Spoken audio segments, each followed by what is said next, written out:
వేదికను అలంకరించిన రాష్ట్ర ముఖ్యమంత్రి వర్యులు శ్రీ రేవంత్ రెడ్డి గారికి, అలాగే పార్లమెంట్ సభ్యులు విశ్వేశ్వర్ రెడ్డి గారికి, అలాగే మా గ్లోబల్ స్టార్ రామ్ చరణ్ గారికి,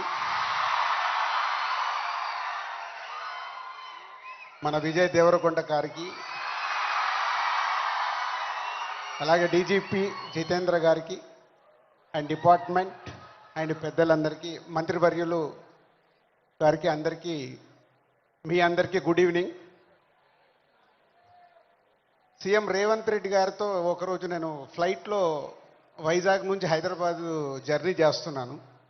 ఆ రోజు ఎందుకో రేవంత్ రెడ్డి గారు నాతో ఒక మాట చెప్పారు, తెలంగాణ రాష్ట్రంలో డ్రగ్స్ లేకుండా చేయాలి అని. ఇది దాదాపు ఒక 9 months బ్యాక్ జరిగిన సంఘటన. అంటే సీఎం గారికి ఆ రోజు చాలా డీటెయిల్గా, అంటే చిన్నపిల్లల వరకు ఈ డ్రగ్స్ వెళ్ళడం వల్ల మన ఫ్యూచర్ ఎలా ఉండబోతుంది, దాన్ని నిర్మూలించాలంటే అందరం కంకణం కట్టుకోవాలని ఆ రోజు చెప్పడం జరిగింది. ఈరోజు నేను ఈ కార్యక్రమంలో పాల్గొన్నందుకు నా వంతుగా నేను ఓట్ తీసుకుంటున్నాను. నేను కానీ, నా కుటుంబ సభ్యులు కానీ, నా స్నేహితులు కానీ, నాకు తెలిసిన వారు ఎవరు కానీ డ్రగ్స్ తీసుకోకుండా నేను చేయగలుగుతాను.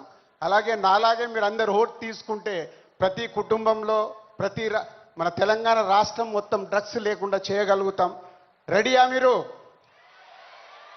ఇలాంటి అవేర్నెస్ మనకి ఈరోజు అవసరం. ఈ మధ్య మలయాళం ఫిలిం ఇండస్ట్రీలో కూడా ఒక నిర్ణయం తీసుకున్నారు.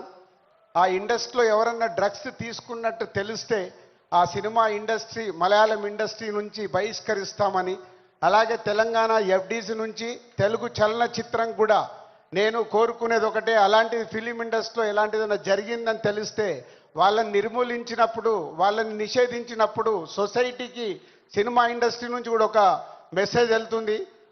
ఎఫ్డీసీ నుంచి డెఫినెట్గా ఫిలిం ఇండస్ట్రీలో మాట్లాడి తెలుగు సినిమాలో కూడా అది పాటించేలాగా చేస్తాం.